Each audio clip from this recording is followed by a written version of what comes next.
Nous allons donc créer la table intermédiaire, la table de jonction. Comme n'importe quelle table, nous allons dans l'onglet Créer, table en mode création, on ne part de rien du tout.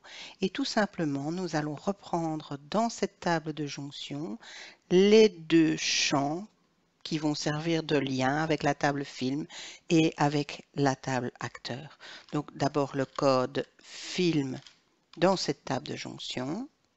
Alors, je rappelle que c'est le champ qui doit servir de lien, donc il doit être de même type et de même taille que le code correspondant dans la table film. Dans la table film, on va voir que le code F, c'est bien un numéro automatique qui correspond à un numérique entier long.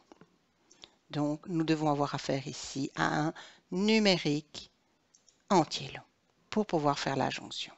Et nous allons enlever la valeur par défaut.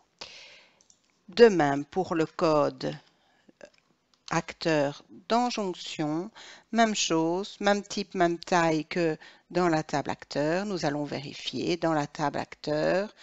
Il s'agit bien d'un numéro automatique entier long, donc il doit correspondre à un numérique entier long dans ma table de jonction. Et j'enlève aussi la valeur par défaut. Alors, comme dans toute table, il faut un champ clé, un identificateur unique. Alors, on pourrait rajouter un code de jonction qui serait numéroté automatiquement et qui servirait de champ unique, d'identificateur unique. Mais en fait, on se rend compte ici que dans ce cas-ci, le code F joint au code A, la combinaison des deux est unique. Parce qu'effectivement, un acteur ne joue qu'une seule fois dans un film. Même s'il y joue deux fois, c'est toujours le même acteur, même s'il a un double rôle. Donc la combinaison des codes film et acteur est unique. Et donc, je peux mettre une clé sur ces deux champs. Ça me permet de vous montrer aussi comment mettre une clé sur deux champs. Tout simplement, vous sélectionnez les deux champs. Et une fois que ces deux champs sont sélectionnés, vous allez les définir comme clés primaires. Et vous voyez, en fait, il ne met pas une grande clé sur les deux champs, parce que graphiquement, il ne sait pas le faire, mais il vous met deux petites clés.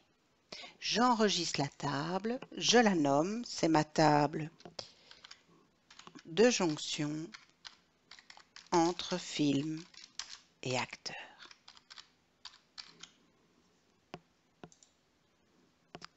Et voilà, cette table est finie, prête à accueillir les codes film et les codes acteurs.